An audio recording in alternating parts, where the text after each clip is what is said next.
So I have Candy Martin, who is a South Dakota mom, correct? Yes, I am. Okay. Tom represents the state of South Dakota and all the other fallen heroes from that state.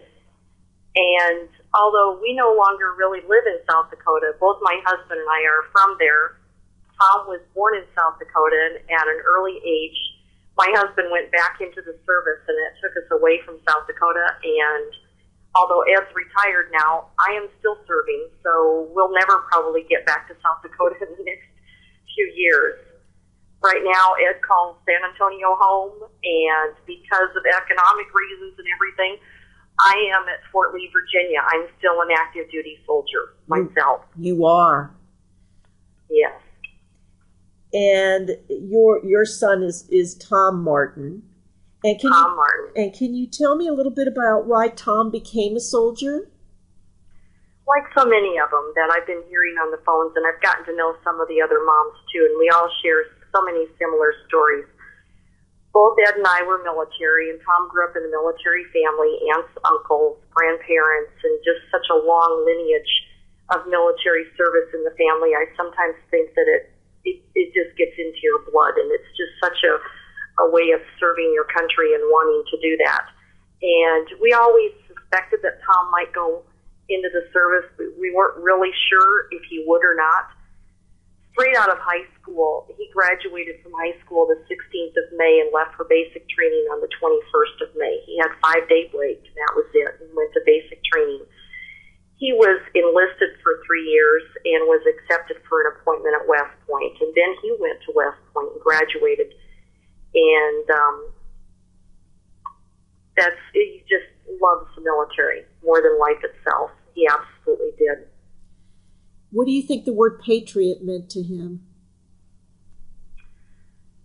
As I've been listening to that, from the other parents talking, it can be summed up with a story. The last conversation that I had with Tom in our kitchen, he had come home on R&R mid-tour leave in April of '07, and the last morning he was getting ready to go back, and I was telling him all the reasons why I hated for him to have to go back, although I myself had been to Iraq and knew what he was going through and some of the things, and I knew what they were up to, and I hated for him to go back, but yet knew that he needed to. He was a platoon leader, and I was being selfish and telling him all the reasons why I didn't want him to go back, and he looked at me and very calmly said, "Mom, it's what we do."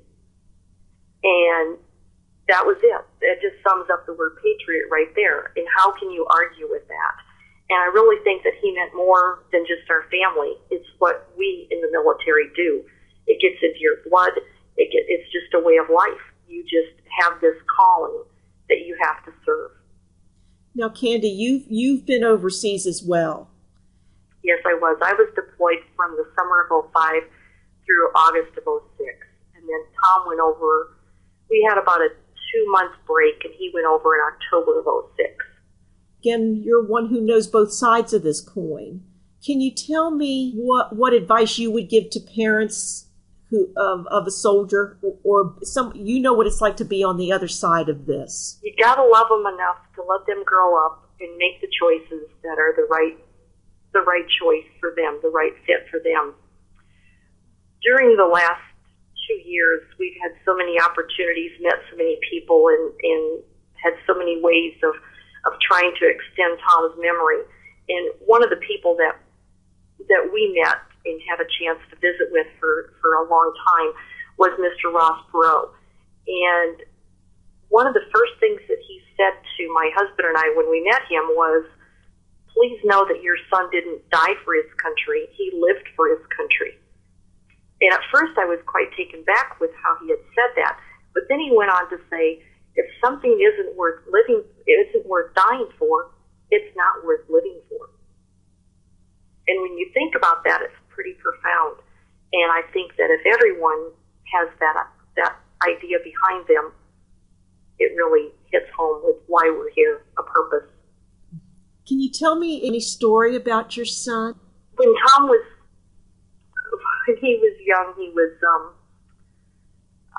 just just a mischievous little boy, very scholarly, did well in school, he was an Eagle Scout, did well in anything that he did. And he just had a determination to do well at whatever he did. He was a sniper platoon leader when he was in Iraq, and we credited that sniper platoon leadership to when he was a little boy. We lived out in the country, and he had a pellet rifle, and constantly we were replacing light bulbs or finding dings here, dings there, and he was constantly working on that sharpshooting and was an expert shot, and was so proud of how he and his guys took care of so many. And he was always so proud of the fact that no one from his company, none of the men under him were killed at all. And he was the only one that didn't make it home. But I credit his mischievous ways to how he took care of those around him. Well, he was a true patriot. He truly was. And if you could say one thing to him, what would you say? I would tell him that Dad and the girls and I are doing okay, and we are doing everything we can so that no one will ever forget why he lived here and what he was about and what he died for. And always remember that he had such a signature smile. And I'll always, till my dying day, remember that smile. Well, thank you for sharing, Candy. Thank you. And thank you for all of your service and everything that you do.